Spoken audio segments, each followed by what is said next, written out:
Thank you, Edgar. And again, hello, everybody. Thank you for being here today. Welcome to the space. I'm seeing some new and familiar faces and names, so welcome. I'm very excited to be here today and share with you this important discussion around getting out the vote in this year's historic election. So before we get started with the event, I want to introduce myself and introduce the moderators of this evening and tell you a little bit about what the WAL Las Memorias is for those who are not familiar yet with the organization. So again, my name is Adriana Martinez. My pronouns are she, her, hers, and I am a lead community organizer with the WAL Las Memorias project. I co-anchor or co-lead a work group in Boyle Heights called Health Happens with Prevention. And what we do is advocate for preventative mental health services and are now currently running a health education campaign to prevent COVID-19 in the community. So here with me today that you can see on the screen are my colleagues Kat Arguenza and Victor Cardosa, and they're going to introduce themselves and tell you a little bit about what they do as well. Hello, everyone. My name is Catherine Aguenza. My pronouns are she, her, hers, and I'm a community organizer for our transitional age youth programs, specifically for LGBTQ plus mental health and youth advocacy. So thank you all for joining us, especially the youth here today. For some of you, this may be your first time voting, and we want to make sure you have the tools and the knowledge to make your first voting experience true to what you stand for. And if any of your friends or family have questions, please let them know what you've learned here today. Welcome.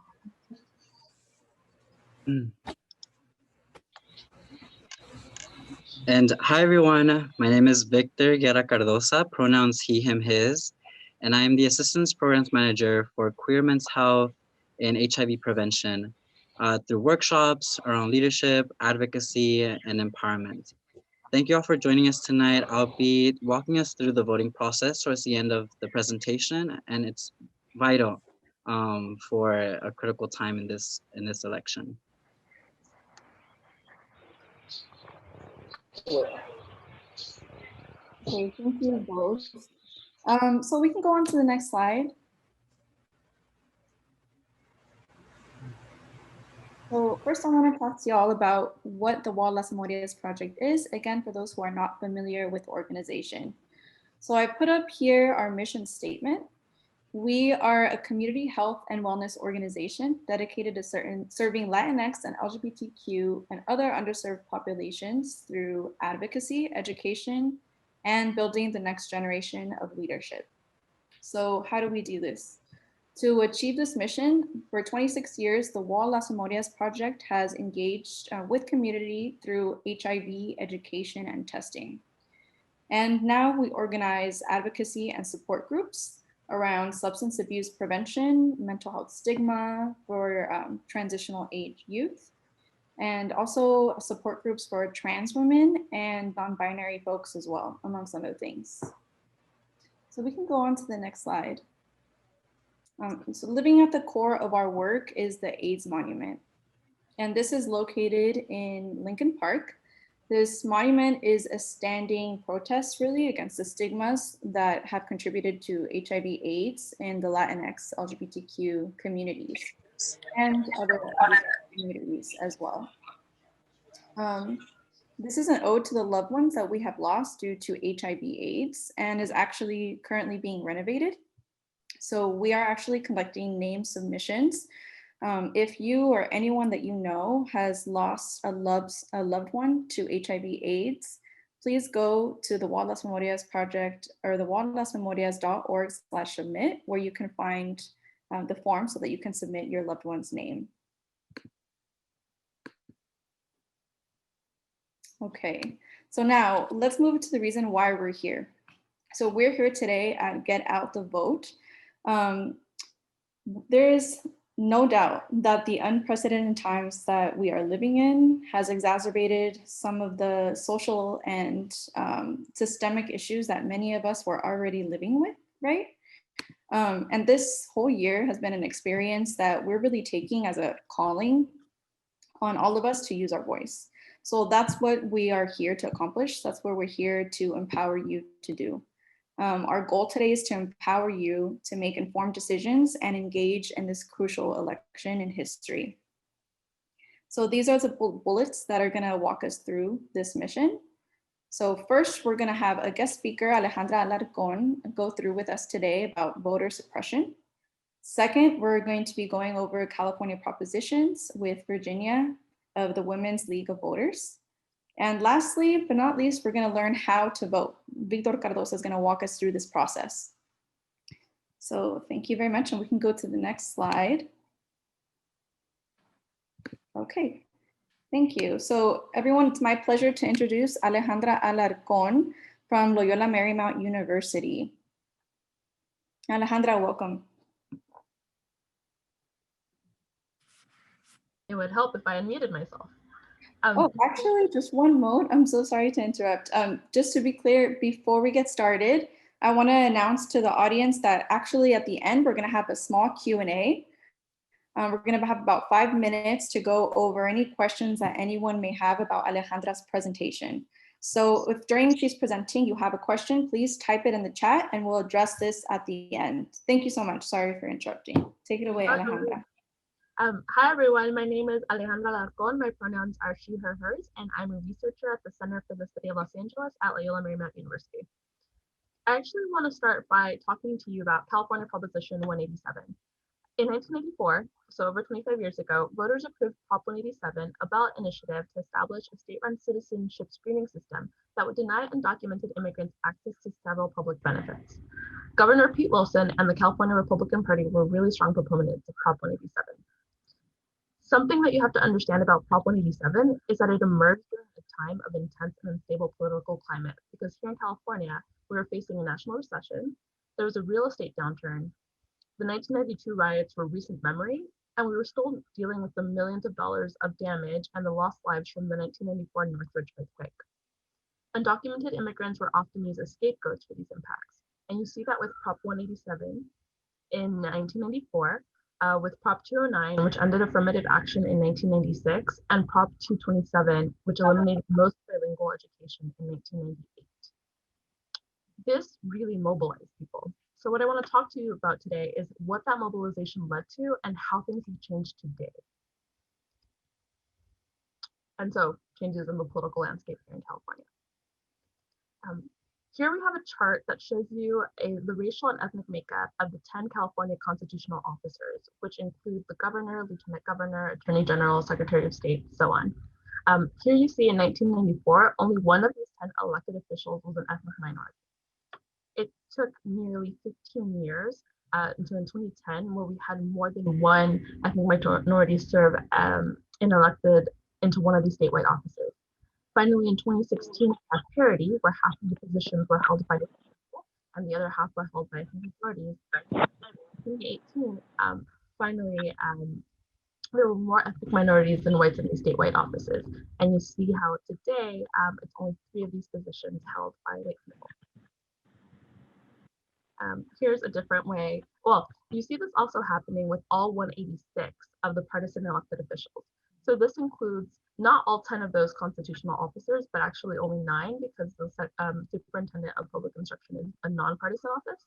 But it includes your U.S. senators, your state assembly members, your state senators and assembly members, every statewide office that is a partisan office.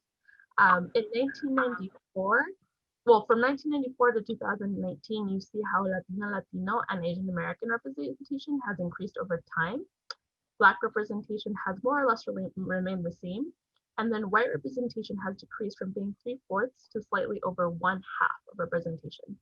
If these trends continue, Latina, Latino representation will surpass white representation in the near future. Here's a different way to look at it. So you see this trend over time, how the white representation in our elected official offices has decreased over time, whereas Latina, Latino has increased, and Black and Asian has remained relatively the same. Now, the shift in the demographic makeup of the elected leadership is caused by a shift in voting patterns. You see here that since 1994, the percentage of registered Republicans has declined at a much faster rate than that of registered Democrats. This decline has been absorbed by those who have registered with other political parties or declined to state. And I just want to be really cautious with what I say here next. It's not to say that the Democratic Party that all Latinas, Latinos, and ethnic minorities register Democrat, and all white people register Republican. But those parties, well, the Republican Party in California, at least, the majority of it is made up of white people, and the Democratic Party in California is made up of ethnic minorities. So with that in mind, as Republican voter registration decreases, then naturally so would white votes. And then as a Democrat representation increases, so would ethnic minority votes. There is an asterisk. So even though voter registration, that makeup has changed, here you see the number of registered voters of people who are eligible in California has stayed the same over 25 years. It has increased slightly in Los Angeles County. And the number of actual voters in Los Angeles County, we haven't even hit the 50% mark. It has increased slightly, but still only half of people who are eligible to vote are actually showing up to the polls to vote.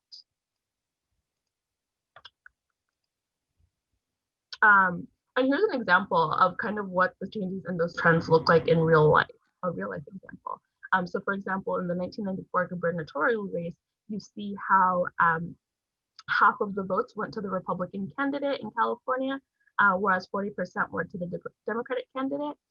25 years later, with a different gubernatorial race, you see how it's 62% for the Democratic candidate and then 38% for the Republican candidate, so a complete switch. This is a gap that is completely widened in Los Angeles County. In Los Angeles in 1994, the Republican candidate was barely getting over half of the votes, whereas now they're hardly sustaining to about a quarter of the votes. Okay, cool. And then the changes in these voting patterns are a direct result of changes of the makeup of our population. So in the United States, California, and Los Angeles, you see the breakdown of how many white people there were and how many Latinas and Latinos there were. In the US, there were 7 times more white people than Latinas and Latinos. In Los Angeles County, there were already slightly more Latinos than white people. And you see how over time, those wedges have increased, if not surpassed each other. So this is a direct correlation. Basically, the trend here is, as our population continues to grow more Latina and Latino, Latinas and Latinos are folks are registering to vote. People who are registering to vote, at least half of them, show up to the polls, and that in turn causes the shift of representation. Same thing with citizenship. Here you see how in 1994, the jump of how many US born citizens there were, and now there are slightly less. But there is a growing increase in foreign-born citizens. Okay.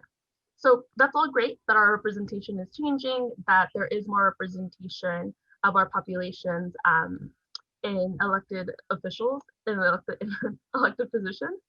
That's great, but we could do better. And here's why. So I showed you this a little earlier. It's basically showing how over time, the population of white representatives has declined, whereas with Latinas and Latinos has increased, and that looks all great and dandy. But that's actually, if my next slide would go. Okay, that's actually not where we're supposed to be if you wanted our elected officials to represent our actual population at this current moment. Currently, the population of California is slightly less than 40% white, slightly over 40% Latino and Latino. And so you see how our elected officials still don't quite represent that.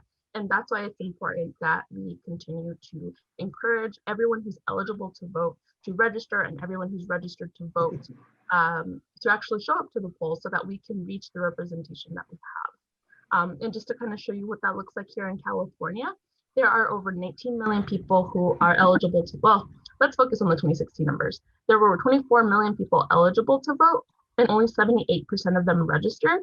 And of those that were registered, only 75% actually showed up to the polls. So slightly only half of people in California that are eligible to vote are actually showing up to the polls. In Los Angeles County, those numbers are slightly better, but not really. In Los Angeles, again, we have 15 million people who are registered to vote. That's 84% of those that are eligible. However, only 57% of people who are eligible actually register and then actually show up to the polls. And so I just want to end with this kind of call to action.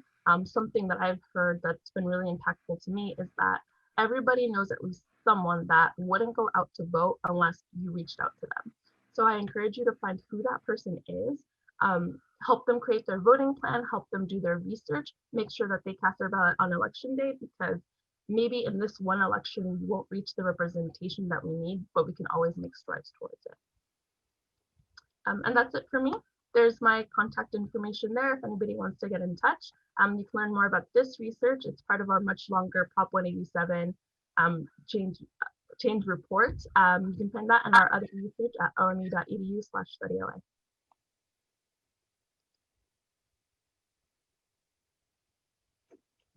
Wow, thank you, Alejandra. Okay, a lot to take in, a lot of really good information on why or who's voting really.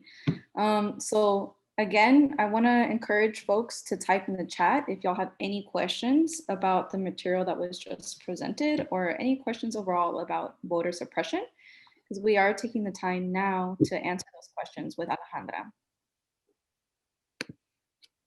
And I don't see any immediate questions popping up. Oh, okay. So Joselito, thank you. Joselito is asking, why aren't people voting out of those who are registered? Would you be able to provide any insight on that? Sure. I mean, there's so many reasons. One of the things that I want to point out is that on election day, we actually have 51 different elections going on because each state and the District of Columbia has a different election system. Here in California, we're really fortunate to have one of the most convenient, accessible voting systems, thanks to the California Voting Rights Act of 2016. However, this new voting system was implemented in March and we just weren't ready for it. Not a lot of people knew about it. And that kind of leads to why aren't people going out to vote? Sometimes I see on Instagram, like some people will post a picture of like, I'm here waiting in line to cast my ballot, and they're like really excited and there's like 30 people in line and they think it's awesome. And I'm just like, that's not awesome. That means that people are waiting anywhere from an hour to 2 hours to 3 hours to cast their ballot. And we know that that in and of itself is a privilege. And so there's just so many barriers as to why folks aren't going out to vote. They may feel discouraged. They may not feel like their vote matters. They may not feel like they're informed enough about what's on their ballot, but they may just be confused about the whole process and system. They may not realize that, like, hey, even though the voter registration deadline is already passed in California, you can still vote provisionally. Or they may not know that they have ballot drop boxes or options. They may not know all the resources that are available to them. And so that's why it's important that when you that you reach out to your network, whether it be your family or your friends, and explain, learn about these things yourself, because we do have a lot of options there. California, Los Angeles County in particular, has some of the safest and more secure voting options. But learn about them and tell everyone you know about them as well. Thank you, Alejandra. So it sounds like we really have to be the change, right? Take that initiative and educate ourselves on the processes. So I see a question here from Samuel Brown. I think it's important to address the ballot box burning in Baldwin Park. Can we expect more types of incidences of voter suppression, in your opinion, Alejandra? I think we can expect instances of voter suppression, not just in California, but anywhere at all times. In other states, there are such things as voter ID laws that present hindrances mostly to our older voters. But then you have other states like Florida that have like these rules where if you have been convicted, once you serve your time, you can vote, but after you pay several fees, not recognizing that that might be, well, they do recognize that that can be a hurdle for people. Yeah, the fake ballot boxes, I was very surprised and not surprised to see them. Who has that kind of time? But what I want to say about that is one of the tools at your disposal is the ballot tracking website. So once you've submitted your ballot in a ballot drop box or through the mail, you do have the option to go to the Secretary of State website to keep track of it. You can also get text alerts to see like if you've received it yet. Basically, once you submit that, keep track of those, see if it's arrived. If it comes to election day and you haven't received that notification, here in California, we always err on the side of we need to do everything to let someone cast their vote. So if you feel like, oh man, like I don't know if my ballot got there, you can go to your nearest vote center and vote provisionally.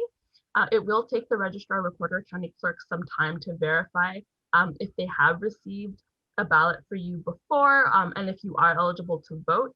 But if they haven't received a ballot from you and you are eligible to vote in California, once they clear that stuff, they will count that provisional ballot that you cast. Thank you, Alejandra. So just to reiterate, track your ballot, folks, please. And if you don't see it going where it needs to go, then vote provisionally, right? And I think we have just a couple more minutes for some more questions. So let's see, I have here, what is one step that I can take as a community member to help with voter suppression? It really is going out to your community and making sure that your family, your neighbors, help them locate the nearest voter drop box, the nearest vote center. Make sure that not only you've created your voting plan, but those around you have created your voting plan. Just because, like I, for example, I grew up in a working class, predominantly Latino community. And immediately right next to me in Lenox Inglewood is what is called a civic desert.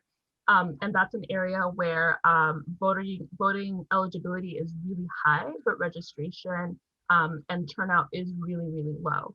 And so that's one area where I know that, okay, like maybe I don't have all these tools or a big organization to back me in helping me with voter outreach and education efforts, but I as an individual can reach out, since it is my community, reach out, maybe even canvass the neighborhood, which is a little tricky in these pandemic times, but not impossible.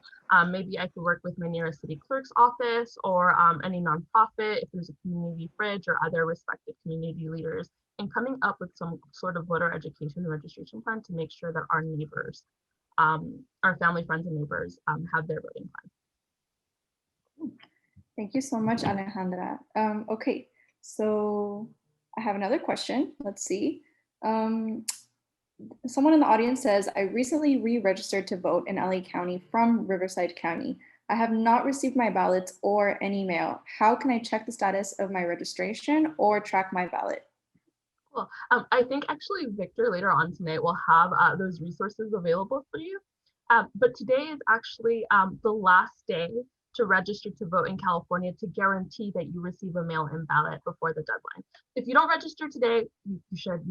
But in case you don't register today, there still are other options. You can show up to a vote center. They start opening as of Saturday and register in person. It will mean that you're voting provisionally. And again, your vote will be counted after the county verifies your information. But that is another option in case you're not, but Victor will have the resources, the websites where you can go to check your voter registration status, to re-register to vote, check your voter registration status, and check where your ballot is. Yes, thank you, Alejandra. That is on the agenda for later today. And if there's no more questions, that concludes our Q&A with Alejandra. Thank you so much for being here, Alejandra. It's been a great pleasure speaking with you, and we learned a lot. Thank you. Thank you. All right, thank you once again, Alejandra and Adriana, for that important information on voter suppression. Now let's move on to our next topic. As some of you may know, during presidential elections, there are times people may feel like they're at a loss when their candidate of choice does not win. But that's why there's an even greater need to vote on a local level, including local government elections and propositions. Which brings me to our next speaker, Virginia Wexman from the League of Women Voters. Virginia moved to downtown Los Angeles 4 years ago after retiring from the University of Illinois at Chicago, where she was professor of English and art history. After moving to Virginia, became fascinated with the challenges the city faces, especially in the realms of housing and transit. Since joining the League in 2016, she has presented ballot pros and cons, participated in interviews with state legislators, and helped and help register voters. So Virginia will be presenting on propositions 15, 16, and 20 today. And as she's going through them, you all have the opportunity to ask her any questions pertaining to the proposition she's speaking on in the chat box. But after each prop, Virginia will answer some of the questions that are in the chat. And if you have any questions for propositions other than 15, 16, or 20, we have allotted 5 minutes for those questions afterwards. Now, without further ado, Virginia, take it away. Thank you, Adriana. And I have a PowerPoint that I think Victor is going to set up. There we are.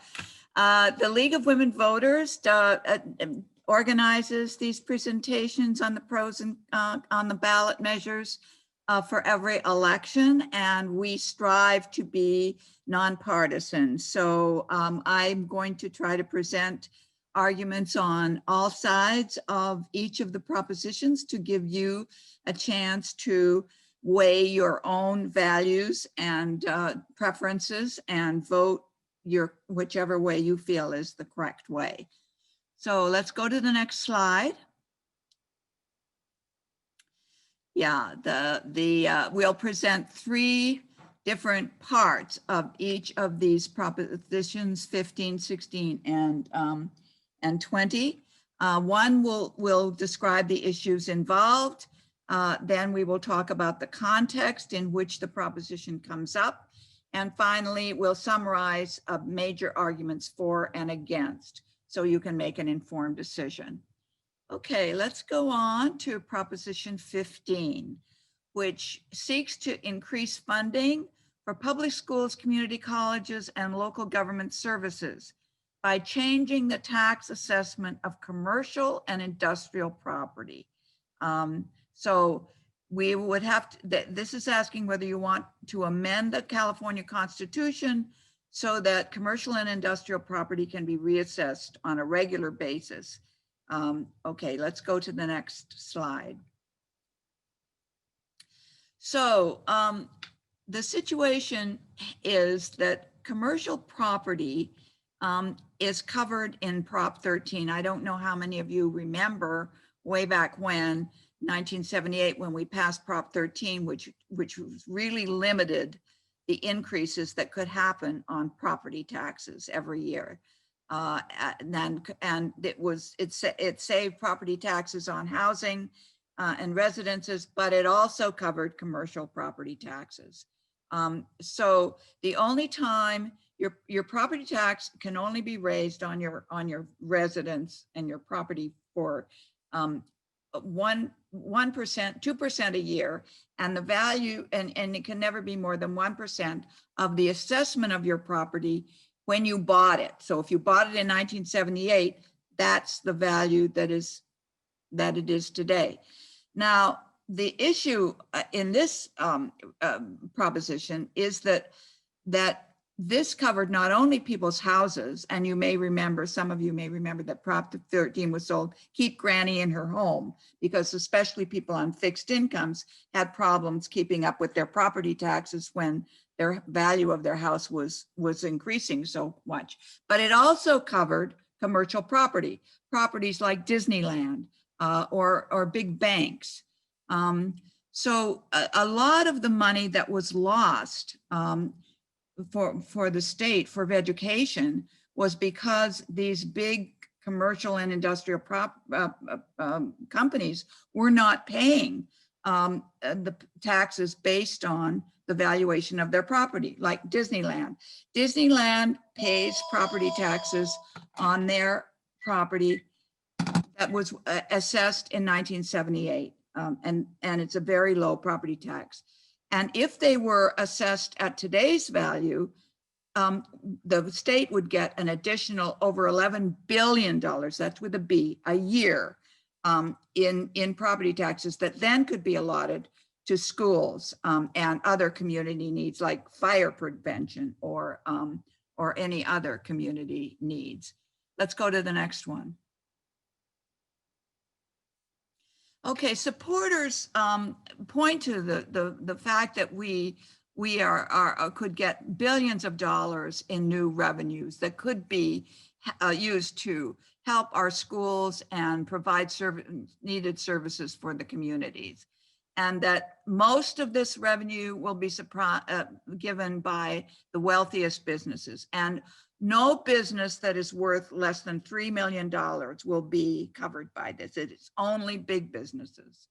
And the small businesses will get certain tax breaks to help them if they, let's say they rent space in a commercial building that is owned by a big business, and the big business raises their rent because they had their property tax increase. There is provision in this to help out these small businesses who may be affected because they rent space in a larger building. But the important thing for people to remember is this is not for homeowners, not for renters, and not for farm, only big commercial buildings. Let's go to the next one. Okay, basically, opponents have a couple of arguments. Some people don't like taxes, period, so they don't like it. Another argument is that these businesses, let's take Disneyland as an example. If they get their property tax raised, they may pass this on to consumers, so you may have to pay more to go to Disneyland. Also, some people think that even though there are provisions made to ameliorate the effect on small businesses who may be renting space in a large commercial building, that they will still be negatively affected, and it might be hard on them. Also, it will add administrative costs because they'll have to go out and reassess all of these buildings that are going to be involved in this new funding. Okay. Yeah, are there questions? So we have one question, and the question is, if this proposition is passed, are there any plans in place to keep the cost of living in Los Angeles from rising too quickly? This will not affect, well, if you think you might have to pay more for, let's say, a hamburger or a cup of coffee, if the coffee shop rents a space in a large commercial building and the landlord raises their rent and they may charge you 5 cents more for your cup of coffee. That is the only way in which an individual person will be affected, unless you are owning a big corporation. Otherwise, if you have children, you may see the benefit of more funding given to the schools. If you want more money given to fire prevention or other local services, you will see the benefit of that. But it does not cover homeowners. It does not cover even any big, if you live in an apartment building, it will not cover, the owner of that apartment building will not have their property tax raised. It's only commercial.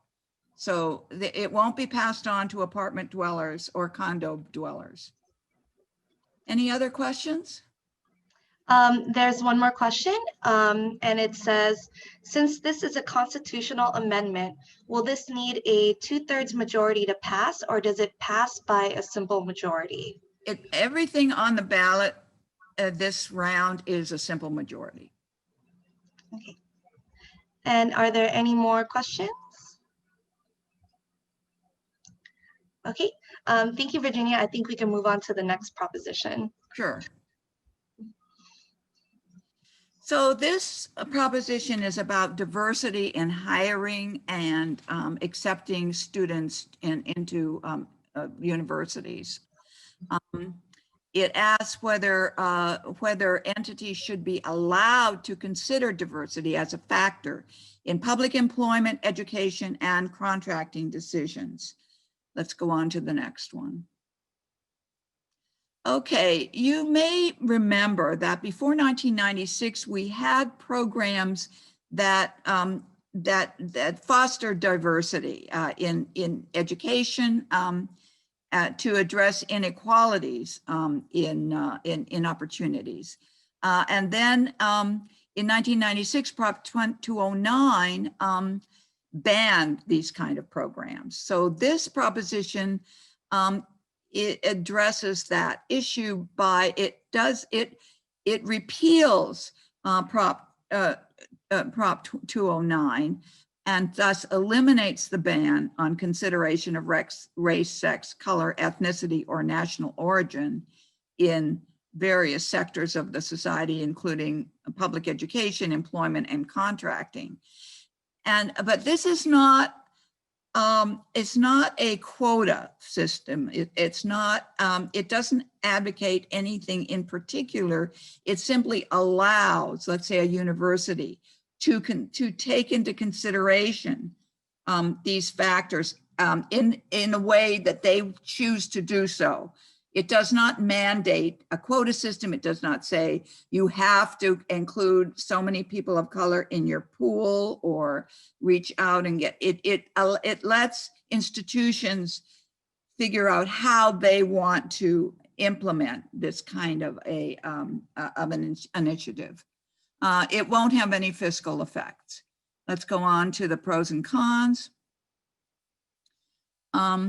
So people who support this proposition think that it will open up opportunities for all Californians, and that there's discrimination does still exist in this state. And especially at this moment when we are so aware of inequities in our society, that it is a good time to implement this kind of an initiative. I may also say that in terms of education, since that's my background, some people in education will argue that it benefits the classroom to have a diverse group of students that bring different kinds of experiences and backgrounds and perspectives to the study of any given subject. So it enriches the educational experience for all of the students if there is a mix. Let's go on to the opponents. The opponents say basically that this will discriminate against white men. And some of you may know that some white men have brought court cases in situations where affirmative action has been practiced to say that they should have been given that place. They were a better candidate, but some person of color or a woman got it just because they were a person of color or a woman. And then they also argue that sometimes if people, let's say a woman or a person of color is admitted, let's say to a University of UCLA, and that they may be looked down upon by some other students who may say, oh, you just got here because you're Latina or because you're Black. So that kind of stereotyping could be perpetuated by by affirmative action. And the other argument that is made, it will require a more bureaucratic work to open up the doors for some of these other candidates. Okay, any questions about Prop 16?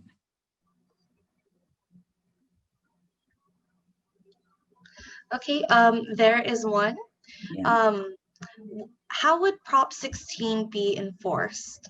It doesn't require institutions to do anything. It simply opens the door for them to do whatever they may feel they would like to do. If they want to establish a diverse hiring pool, let's say, and invite applications from minority or women students or whoever, they're now free to do that. They have been doing something like that up until now, but they have to kind of get around it because they're not legally allowed right now to take these issues into consideration.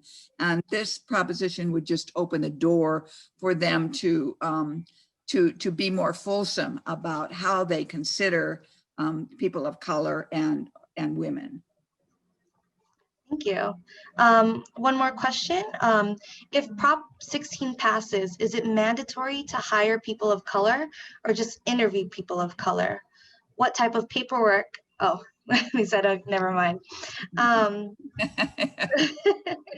guess you already answered it. I did, yes. But, you know, presumably it will increase the representation of underrepresented groups in higher education and in the government and in contracting. One would presume that this will just make it easier for organizations to reach out and take these issues into consideration. Thank you. Okay, let's go on. If we have no more questions. Yeah, let's go on to Proposition 20, which is criminal penalties and parole. Okay, so this is, I guess, to summarize, a kind of a law and order proposition. You may recall, it wants to make changes in the process by which people are charged with certain crimes and the process for granting them parole. This has a number of different parts, but we'll go through if we go to the next slide. So we had a big prison population. You probably all know that, and we were supposed to bring it down, which we did, by granting more people parole and by changing some felonies into misdemeanors, which would put people in county jails rather than in state prisons. So it was a kind of easing up on the penalties that people were faced with when they committed various sorts of crimes. Now this proposition seeks to not put these things back the way they were exactly, but to go some of the way toward making it a little tougher on criminals, and especially by giving the law enforcement community more discretion to characterize certain crimes as felonies rather than misdemeanors, and taking DNA from people who were charged. So the costs, there'll be a considerable administrative costs because it'll give by giving the courts and the law enforcement a lot of discretion over how they charge and convict people. They'll have to do a lot of work to evaluate each person who comes before them to figure out how to deal with that person. Okay, let's go to the arguments for. Supporters say that certain crimes that are like assault with a deadly weapon, date rape, and child abuse should be classified as violent crimes, which they are now not classified as. They also say that it will not increase the prison population, and that's a little bit questionable because it said it would only ensure that people convicted of these crimes would serve their full sentences. But of course, if they serve their full sentences, they're going to stay in prison longer, and there'll be more people in prison than if some were let out on parole. And it also people who are worried about crime and feel that harsher punishment is warranted in some cases, say that it will help to stop things like car break-in. Shoplifting is one of the things that is covered in that. And many store owners are worried about people shoplifting gangs and things like that. So this will try to address that concern. And opponents say, we'll go to the next one. Next slide. Yeah, and so as I think I mentioned earlier, that it's going to put more people in prison and keep them there longer. And it also slashes mental health and rehabilitation programs. It also, it allows the law enforcement community to have a lot of discretion over who gets charged for petty theft and things like that, so that it puts it, let's say, in the hand of a judge. If a judge sees somebody that is maybe a person of color, a young person who they might think it's a gang, maybe it's a gang member, or a middle-aged white person, and they think, oh, well, this person is not a danger to the community. So it puts that kind of discretion in the hands of law enforcement. And if you are worried about the impartiality of law enforcement officers, you might be concerned about this proposition. Okay, any questions about this one? We have one, and it is, why are the proponents pushing for the collection of DNA?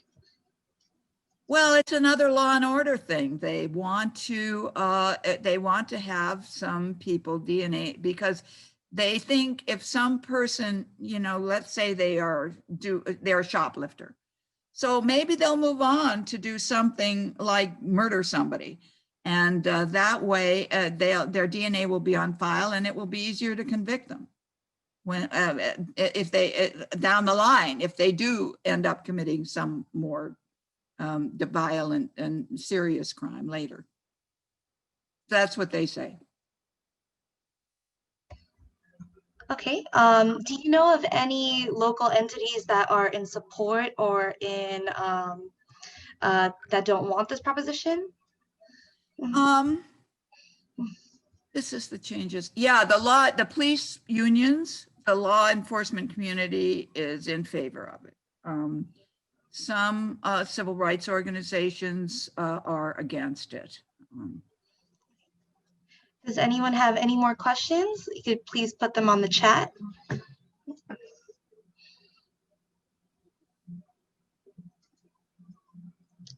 Adriana is asking, what civil rights orgs are against this proposition? You know, I don't know which civil rights organizations specifically are against it, but if you go on votersedge.org, it will list everything I've said and give a more fulsome explanation, and it will list all the organizations that are for it, the ones that have come out against it, and the money that they have contributed.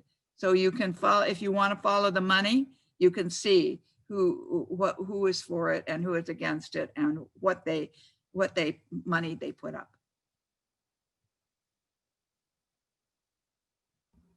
Thank you. I put the website on the chat. It's votersedge.org, correct? Good, yeah, votersedge.org, and that contains very complete information about it.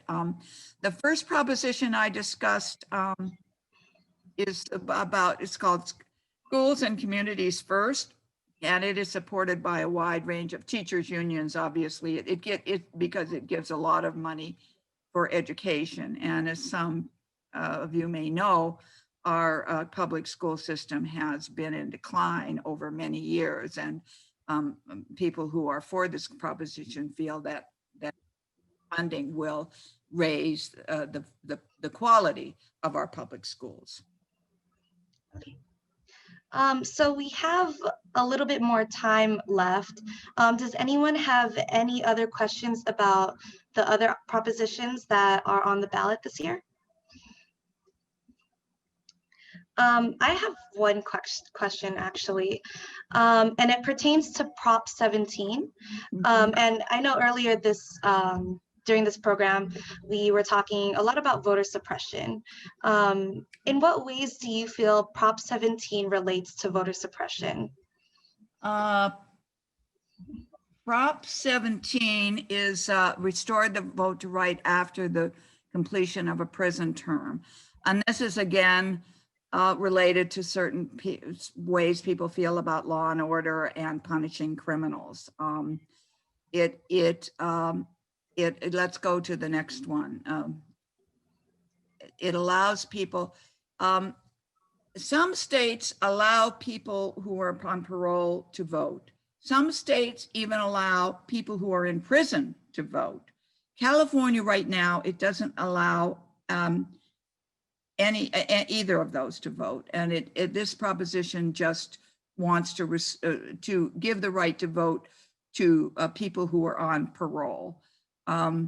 It will cost a lot of money to administer. They'll have to register all these new people, and that's the cost of it.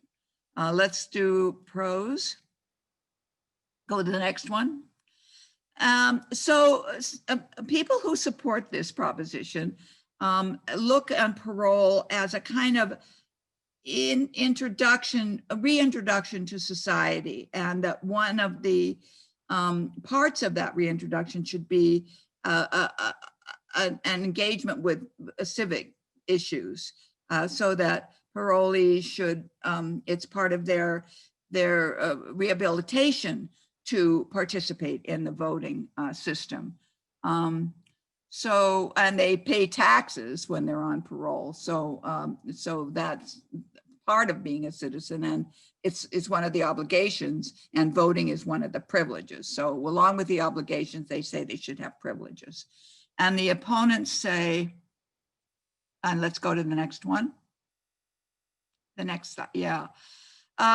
It's, people who have been victimized by violent criminals, they often feel that these criminals should pay the price, and they don't believe that they should be given full citizenship rights until they complete their whole term, and that includes being on parole. So that's the kind of argument that people who do not believe this in this proposition make.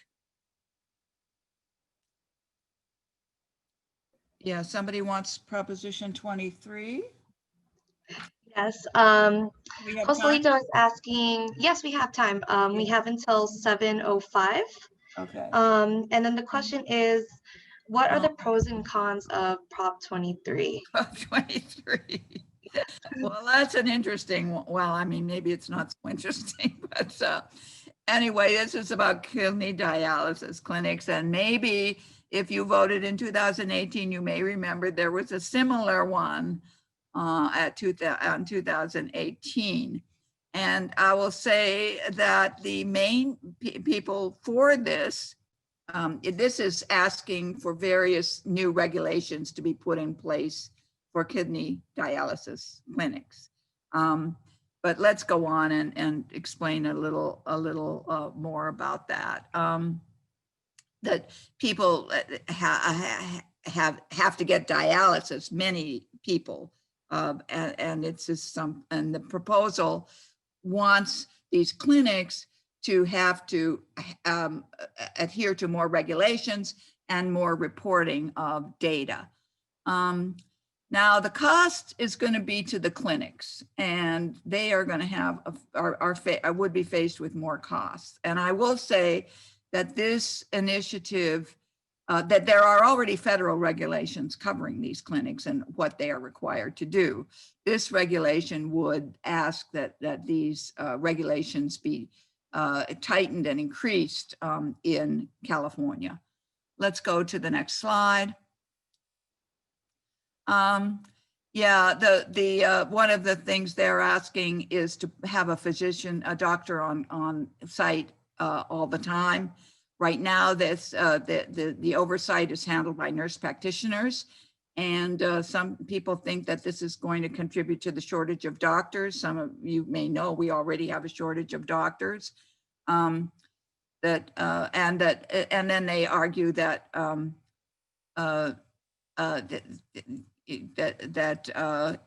there should be more transparency and proper reporting, and strong protection should be provided for patients at these clinics.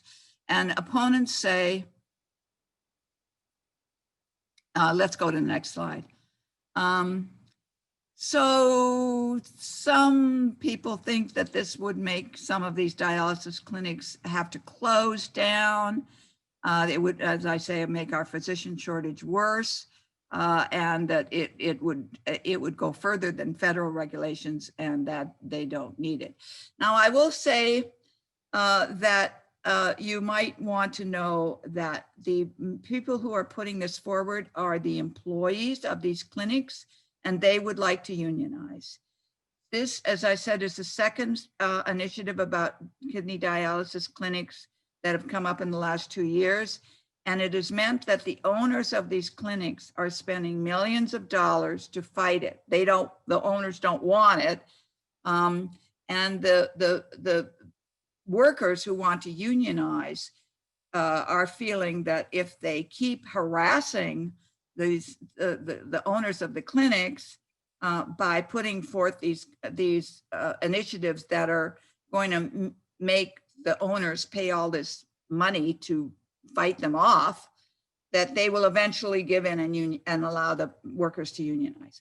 So if you believe that, whether you vote for this or against it, I don't know, but you will have a different understanding of what this is all about.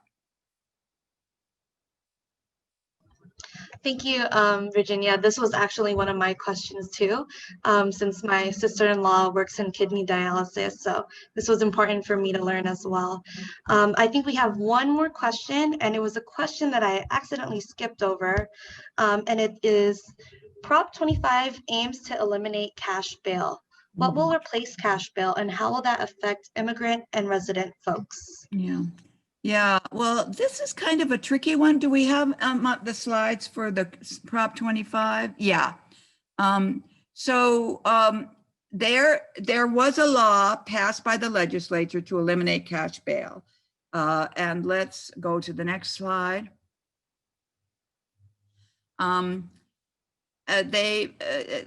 This means that they did not, it got challenged and it didn't go into effect. But if they, if we had bail, people have to come up with money, or they have to go into jail until their trial comes up, which might be for quite a long time.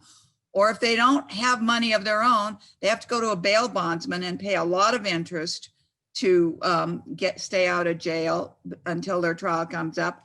Or they could just plead guilty if they don't have any resources and go to jail even if they know they're innocent.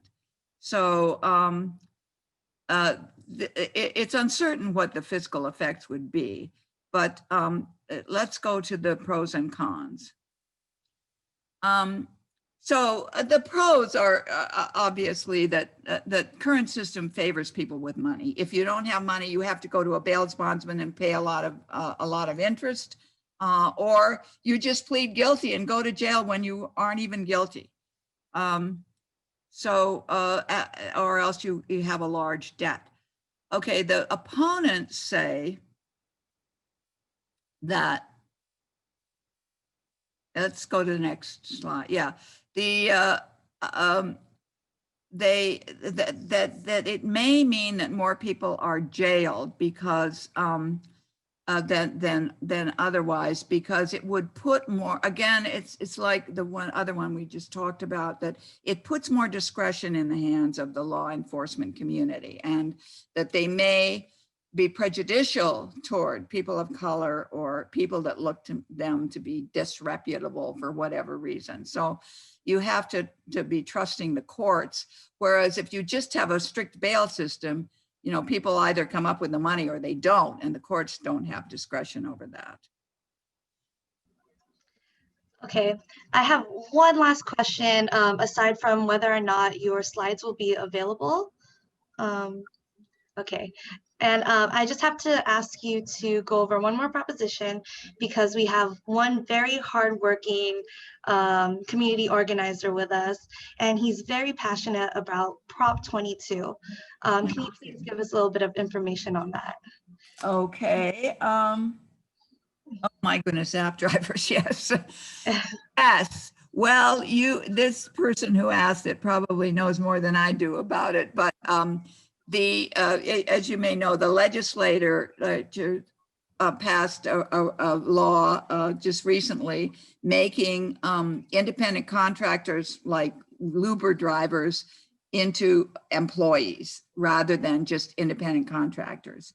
And the Uber and Lyft people came out against it, and that did not succeed. And so now the Uber and Lyft people have come up with a kind of a middle solution that doesn't make their drivers employees, but it gives them some benefits of employees, but it's still, it doesn't go all the way. So let's go to the next slide. So they have a lot of freedom under their old system. They can come and go as they want. They don't have to take riders. If somebody's drunk, they don't have to take them. So they have a certain advantages. But if they were employees, they would be given health insurance, overtime, medical expense, and other benefits. And this proposition offers them some of those benefits, like a healthcare stipend, a medical expense coverage if injured by driving, rest policy, certain benefits. So it would be better. Well, it would give the drivers more benefits than they had before, but it would not give them the same kind of benefits they would have if they were regular employees. But it would retain some of the freedom that they had as independent contractors. So let's go to the pros and cons. Yeah, so they people say that if Lyft drivers and Uber drivers were employees, we'd have to pay higher prices as consumers, and we'd have to wait longer times because there wouldn't be so many Lyft drivers around,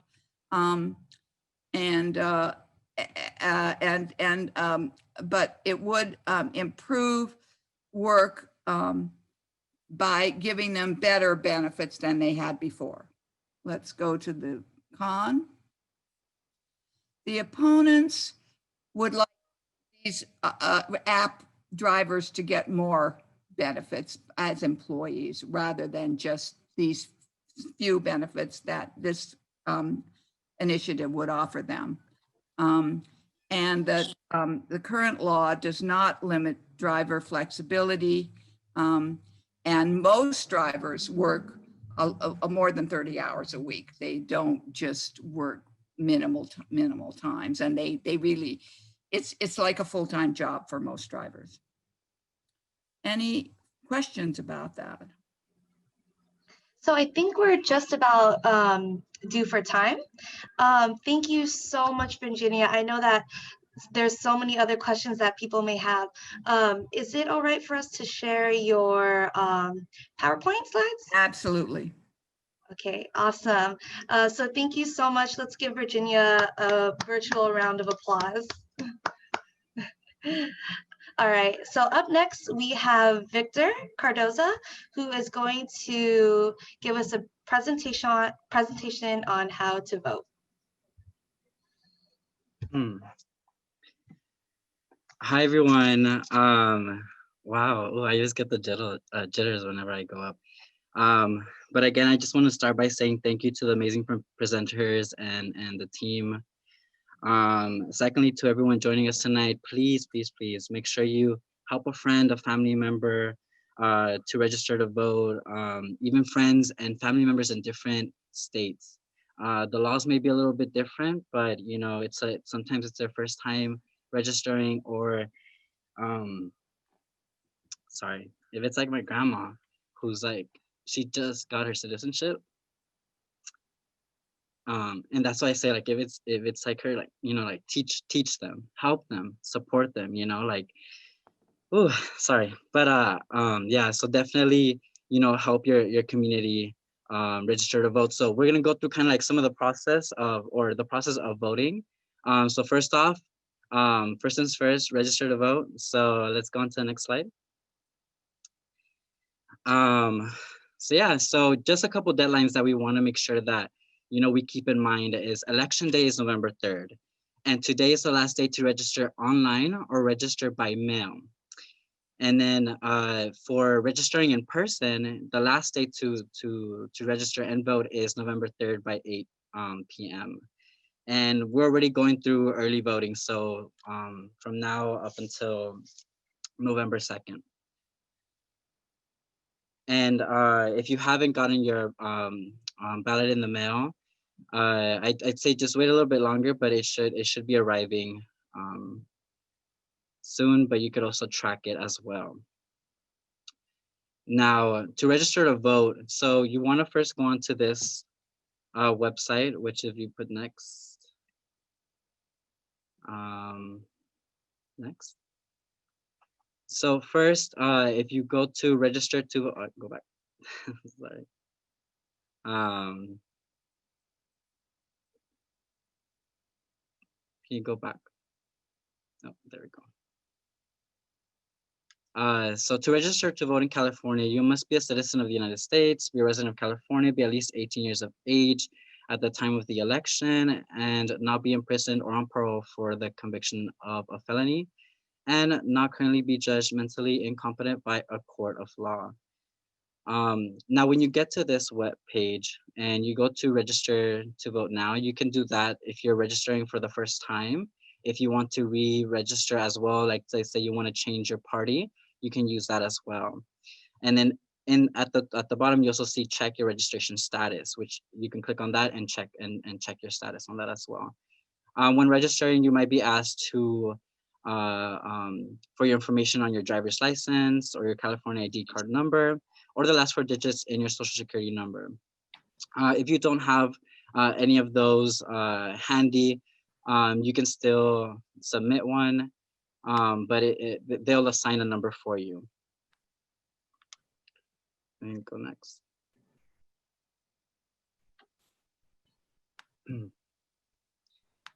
And next. And so what do you do when you received your vote by mail ballot? So one of the first things that you can do is mail it to your county election officials, and you can find them at that website, but it must be postmarked by November 3rd and no postage is required. You can also return it in person to a polling place or the office of your county elections officials no later than 8 p.m. on election day. And I will be sharing a tool that you can use to find your polling place a little bit later. And then what else can you do? You can drop off your ballot into one of your county ballots drop boxes. These are some of the ones in LA, again, no later than 8 p.m. on election day. Or you can also authorize someone to return the ballot on your behalf. Just make sure that you fill out the authorization section found outside of the ballot envelope.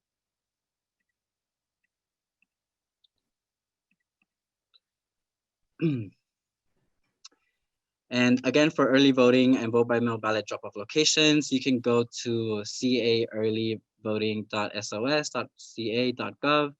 And here you can go ahead and next. This screen will pop up. And so there you can either search by county, zip code, or enter your address, and then it'll, the places that are closest to you will appear, and you'll see this next slide.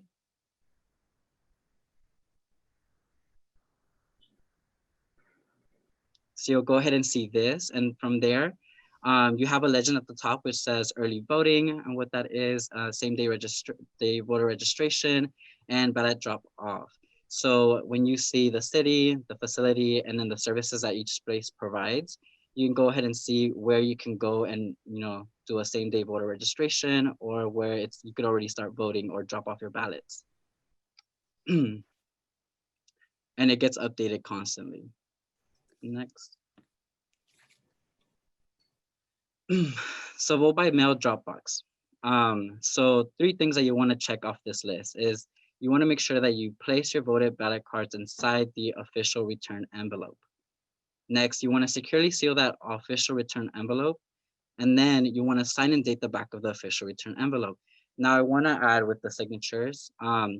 So if you registered on the online, and that will be matching your California driver's license signature. If you re-registered, again, that's the same thing. Then next. There's currently going to be around 400 ballots. So I just want, I'm sharing this so that y'all know what you need to know. Since there's also a lot of misinformation out there. And then there's also, as some of y'all mentioned, I think I saw it on the chat, but it was like fake boxes, right? Or boxes that are not official. So you want to look for official drop-off boxes. And these drop boxes are bolted securely into cement or chained in place, designed with all required security features, identifying state regulations, have an exterior coating to reduce permanent graffiti or damage, and they are picked up regularly by 2 election workers. And then they're also in direct communication with law enforcement agencies, cities, local stakeholders, and community-based organizations to monitor and safeguard all the boxes. If you want to know where they are found, you go to lavote.net and you'll be able to see them. But let's say you missed the online registration today for whatever reason you were working, or let's say a friend was working or they were busy doing something else and they just totally slipped their mind. It's not too late. There is the same day voter registration, which is known as a conditional voter registration in state law. And it's a safety net for people who missed the deadline, specifically California. Now this means that you can register and vote on election day with a provisional ballot. Ballots will be counted after they have been verified. So it's never too late. And then just I want to share a couple of links for more information on a couple guides. And yeah, and one last thing I want to also mention is making sure you, as it was said in the past, like making sure you're doing your research. But going back to what Alejandra shared is, yeah, really help your friends and community, educate them, right, on the process and also on the ballot, on the measures and your elected officials, because these will be the elected officials of our future as well. So just do your civic duty and make sure you're helping others do it as well. Okay. Okay. Yeah, that's about it.